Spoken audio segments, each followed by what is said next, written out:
everybody, and welcome to a very special video because, well, actually there's two reasons why I'm celebrating today. First of all, I woke up to the news this morning that James Gunn has been reinstated as director for Guardians of the Galaxy Volume 3, which really means a lot to me because I am a really big James Gunn fan. Like, he's one of my most favorite filmmakers of all time.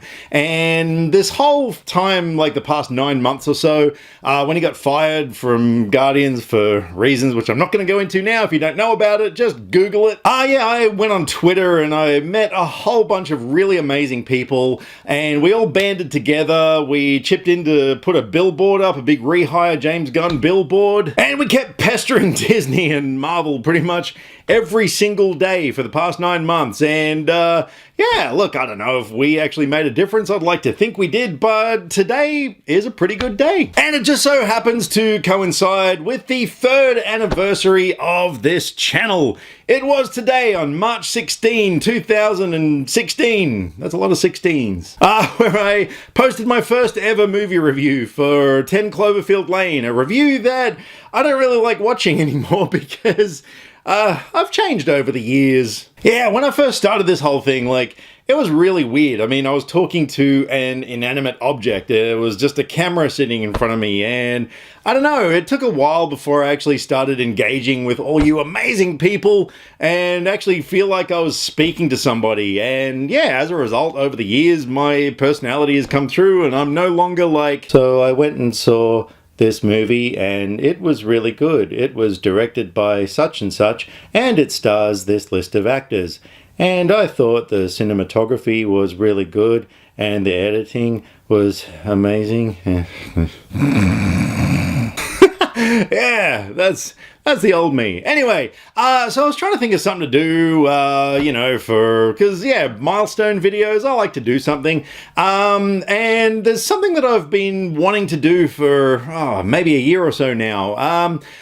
Quite often I get into conversations with people regarding how I or anyone else comes upon a score for a film. Like when you give a movie a 7 out of 10 or a 3 or a 10 out of 10, like, you know, what's the thought process that actually goes into coming to those grades? And I do have like a specific set of criteria that I adhere to when it comes to making my mind up as to what grade I should give a film. And it's a conversation that I've actually had with people, and yeah, one thing I've noticed is that a lot of people have different ways that they will determine a score for a film. And I find it really interesting. So I thought I would actually delve deep into my brain and yeah, just let you guys know exactly what it takes to pick a certain score for a film and stuff. And I'll go through all the different grades and I'll give some examples of some films I've given that score to and why. Now, I know when I go through this list of films, there's obviously going to be a lot of people disagreeing with certain things and stuff,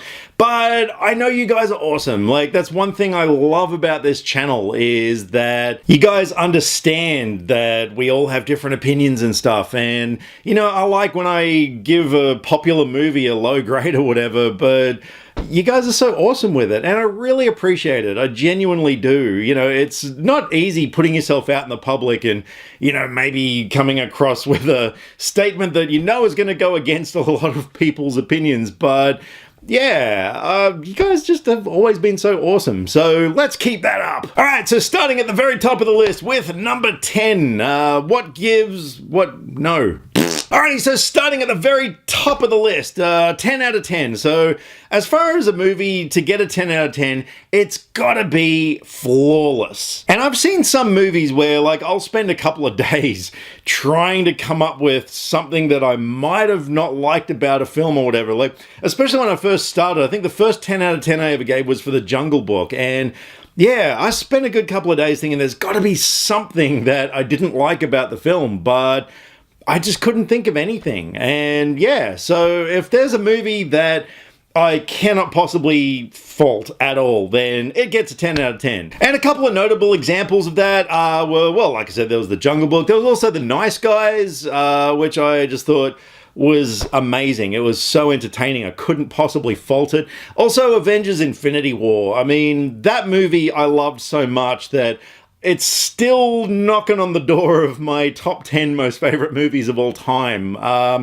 I mean, aside from making me really feel something, like it was just a technical masterpiece. Yeah, that movie deserved a 10. So next on the list obviously is 9.5. That is for movies that, look, are so close to perfect, but they might just have one little thing that just kind of holds me back from giving it a perfect 10. And I mean, it can still be a massively entertaining film that I'll rewatch over and over and over again, but yeah, I mean, I don't throw out 10s a lot, and so 9.5 is, yeah, definitely reserved for something that just was almost there, but it might be something like a plot point or maybe a special effect that didn't quite work or something like that. And a couple of notable examples were Kubo and the Two Strings, which I thought was an absolute masterpiece, but from memory, there was just a bit of, there was some plot developments that were a little bit confusing, and so that just held it back a little bit.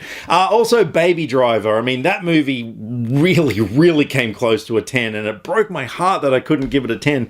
But yeah, that film, there was just a couple of things. I think one of them was that, it didn't quite have enough Edgar Wright stuff in there, his typical kind of edits and things. Like, yeah, I just thought he held back a little bit on that. So yeah, that's a 9.5. So a 9, pretty similar to a 9.5, but maybe a few more things that I thought were wrong with it. Examples were A Star Is Born and Deadpool. Both movies are, so rewatchable and so entertaining, but yeah, they just had a few more things that just held it back a little bit. Coming into 8.5, again, great film, but that's where we really start kind of getting into the whole rewatchability thing, like, if I would actually buy the movie, stuff like that. A couple of examples were Get Out and Game Night. Like, Get Out, I mean, that's a great film and a lot of people just loved it so much. But for me, the whole ending, the revelation as to what was actually going on, I just thought was a little cheesy. And same with Game Night. Like, yeah, I mean, that was a really funny film. That was a great flick, but yeah, it's not the sort of film that I'd go out of my way to rewatch. Coming down to 8s, a couple of movies that I've given 8s to were Sully and Creed 2. Yeah, like, those movies, I really enjoyed watching them, and they were great films, but yeah, I haven't rewatched them again. Like Sully, I actually did buy Sully. I think I got it as an ex-rental or something because it was cheap. Creed 2, not really in a rush to see again. So I think, yeah, around this end of the scale are kind of movies that I really enjoyed watching them and I appreciated that they were really good, but there's just something about them that didn't make me want to rush out and watch them again. Now, 7.5, that's kind of the exact middle between an average movie and a perfect movie. That's the kind of film that, yeah, usually kind of popcorn genre films, I guess. Two films that I gave 7.5s to were Ghost in the Shell from 2017, which really surprised me. I actually liked that film a lot more than I thought I would. And yeah, I've seen it a couple of times since then, mainly because I actually got the 3D Blu-ray, and that movie, my God, the 3D is stunning on that one. But, it was the sort of film that it had a few things, a few flaws with it and stuff, but yeah, it was still entertaining. Another film was Batman vs. Superman, which, yeah, again, a movie that definitely had its flaws, but I found really entertaining in a lot of ways. Coming down to a 7, yeah, now we're sort of getting into the area of, would I watch it again? Films like Passengers, with Chris Pratt and Jennifer Lawrence. Yeah, it was a good movie. I just remember being severely let down by the ending. And it was a film that I did buy. I haven't watched it since then. I would like to see it again at some point, but it's one of those movies that's like, yeah, but there's better movies to watch. And another one I gave a 7 to was Tag. Yeah, which, again, it was an entertaining film, but I wouldn't buy it. I probably wouldn't really watch it again. But, I still enjoyed watching it while I was in the cinema. So, yeah, 7, not a bad film. Then we get to 6.5, which is, it's kind of starting to really reach for those higher scores. So Ocean's 8 was a movie that I gave a 6.5 to. it was entertaining enough. I do remember a lot of scenes from it, but overall, I wouldn't rush out to buy it. I might watch it again if it's on Netflix or something, but it was harmless. And speaking of all female casts, controversial opinion time, Ghostbusters, the reimagining, reboot, re-something. Look, I gave that a 6.5. I know it had a lot of flaws, and I definitely agree with all the haters out there. It wasn't a great film by any means, but I thought it was entertaining enough. It had a few scenes I liked, and particularly little things like when they had the aspect ratio, like the black bars at the top and bottom, and you'd have things happening like inside those black bars, like sort of coming out of the screen. I thought that was pretty clever. So coming down a little bit further in the 6 out of 10s, now we're really starting to get into territory of films that I'm having a lot of trouble remembering. That's one thing that will elevate a film on my scale, is how well I remember the film. And I know when I just, after I walk out of a film, if I'm going to remember it.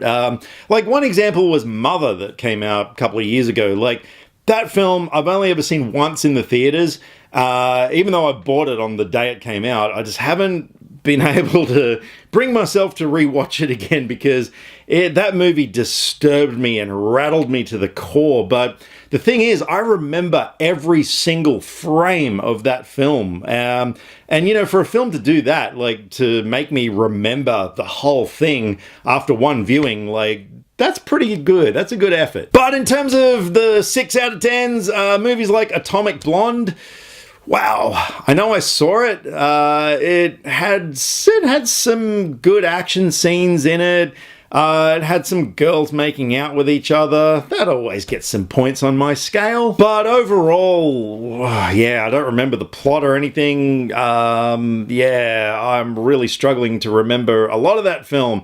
Another one was Why Him, with James Franco and other people. I don't even know. Yeah, like that film, it was harmless enough. I remember watching it and thinking to myself, I don't want to run out of the theater screaming, but I don't really remember anything that happened in that film. But even worse than those ones. So 5.5, movies like Jack Reacher, Never Look Back. I really don't remember much of what happened in that film. Maybe I gave it a 5.5. Maybe it had some good action scenes or something.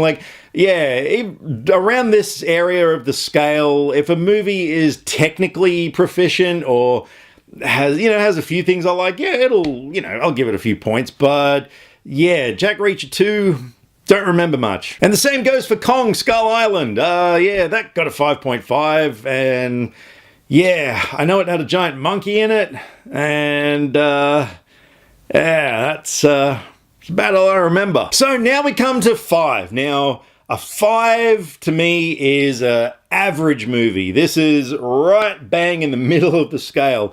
And I had a conversation with a friend of mine recently. His idea of an average film was vastly different to mine. So for me, a 5, an average film, is the kind of movie that while you're watching it, it's fine. You don't hate being there, but you might be fidgeting in a bit. You might be checking the watch a few times. When you leave, you remember a few things about it, but overall, it wasn't that great. And a couple of movies that I gave a 5 to were The Meg. Like I said, it was okay watching it, but I don't remember much of it at all. And Alice Through the Looking Glass. I even remember while I was watching that film at the time thinking to myself, man, this is the epitome of an average movie, because I'm pretty sure by the end of the film I'd actually forgotten a lot of what happened in the beginning. But again, I didn't hate being there. I didn't hate watching it or anything, but, I would definitely not ever watch it again. All right, fun movie talk fact. I have never given a film a 4.5 out of 10. I was actually going back through all the scores I've given movies. I'm that pedantic. I actually keep spreadsheets on my computer of all the scores that I've given to films, mainly because when it gets to the end of the year for doing top 10s and stuff, it's way easier to keep track. To my surprise, I have never given a film a 4.5. So, My goal for this year is to find a movie that is a 4.5. But as far as a 4 out of 10, look, movies like The Mummy with Tom Cruise, now we're sort of getting into the area of movies that, yeah, you're not having a good time watching them. I remember sitting in the theater watching that film and just thinking to myself, wow, I really can't wait for this movie to end. Another movie was Tomb Raider, which I was so looking forward to, and I wanted that movie to be good, but yeah, I don't really remember anything that happened in it. And I do remember sitting there watching it thinking to myself, yeah, I don't like this film. Coming down to a 3.5, and we're really getting into the area now where the movies are shit, but I might find a few things to, elevate it on the scores a little bit. Because look, I'm a nice guy, I don't just trash movies for the sake of trashing them. I will try and find the good in anything I watch.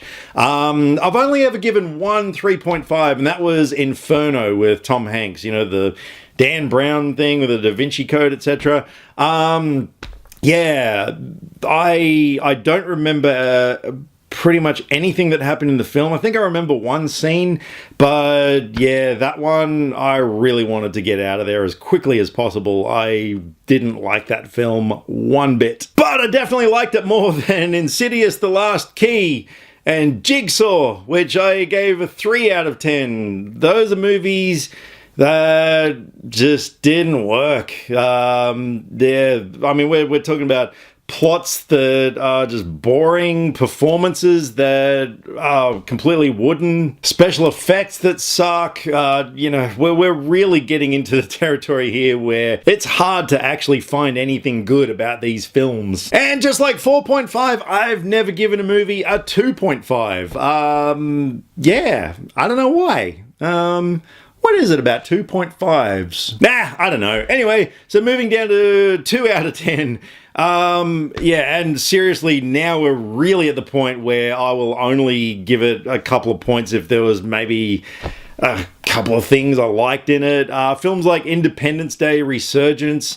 Man, that movie was such a turkey. I really didn't like anything in that film. Well, I must have liked something. I don't even remember why I gave it a 2, but yeah, maybe it was the special effects or something. I don't know, but it got a 2. And so did Skyscraper with The Rock that came out last year.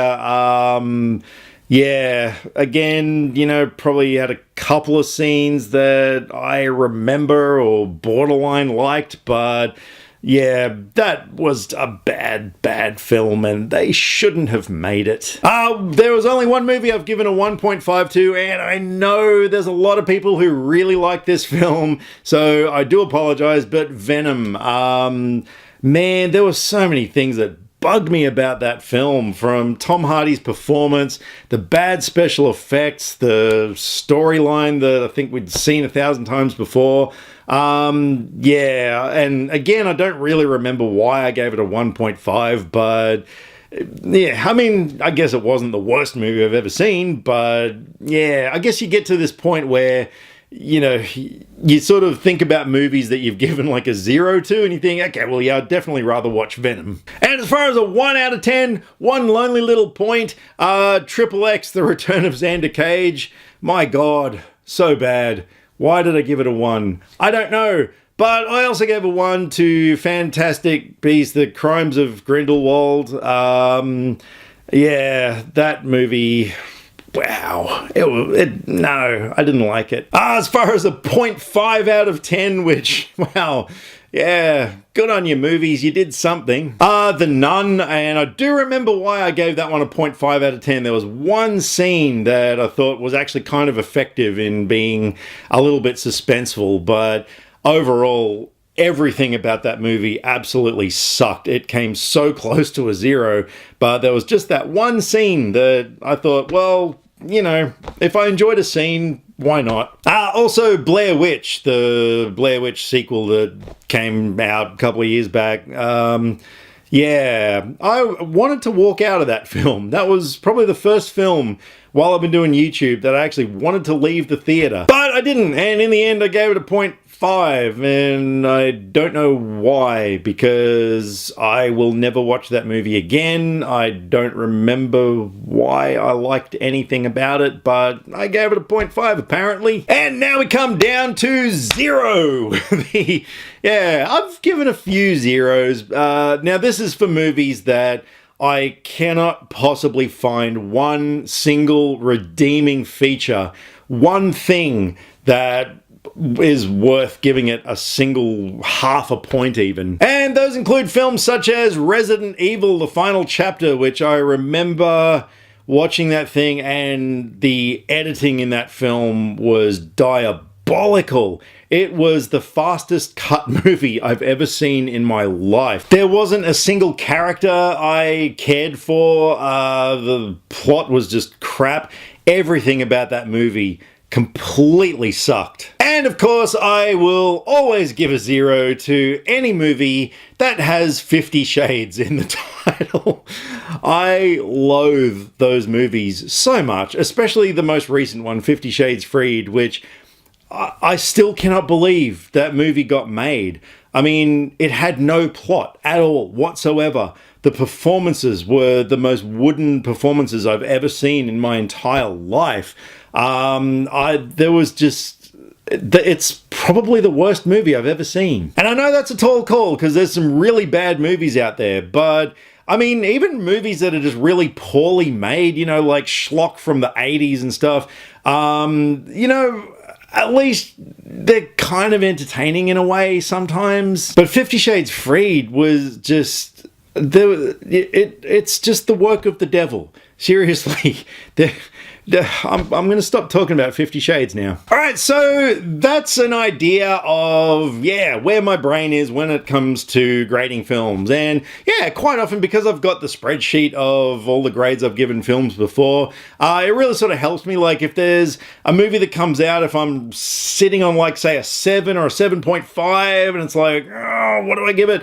Sometimes I'll go and have a look at other movies that I've given a 7 to, and I think to myself, okay, would I rather watch this movie? And if the answer is yes, then 7.5. So I hope this has been interesting anyway. I have no idea whatsoever. I just felt like doing this video. Like I said, I've had conversations with people where we've discussed how we come to scores of films. And if you've got any thoughts on, you know, how you guys rate movies and stuff, definitely fire away down below. Let me know what some of your thought processes are. And in the meantime, thank you everyone once again, as always, for sticking around with this channel for 3 whole years. I've actually noticed lately, like, my subscriber count's been going up and up and up. So big thanks to all the new people who have come along. A massive thank you to all the old people who have been there since day one. All the YouTubers I've met, the James Gunn Guardians family, I just met so many cool people through this channel. And I really appreciate your support, guys. 3 years in, which is quite a long time when you think about it. 3 years in, but it still feels like it's just the beginning, you know? I mean, this is something that I really never thought I'd end up doing. When I started this channel after 6 months, I thought, I'd be over it. But like I said, definitely feels like it's still just the beginning. All right, so coming up, I'm gonna have reviews for Oasis coming out soon. The Lego Movie 2, we're finally getting. I know it's been out the rest of the world for a million years, but finally getting that. I've also finally got a Blu-ray update coming up soon, because I haven't actually done one of those in, I think it's been about 6 months now. But I've got a few things now, so there you go. So that's enough of my yakking. Once again, thank you everybody for sticking around for this channel. It's been so much fun. I hope you guys have been having as much fun watching as I've been making the videos. And like I said, if you want to share any of your thought processes or whatever on how you grade movies, drop them down in the comments below, or by all means, just fire away. Just say whatever you want in the comments.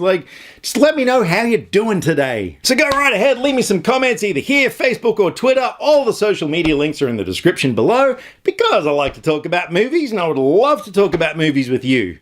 Catch you next time, and thanks again. Click subscribe to stay up to date with all the latest movie reviews. Skynet will be taking over any day now, so what have you got to lose? Nyah.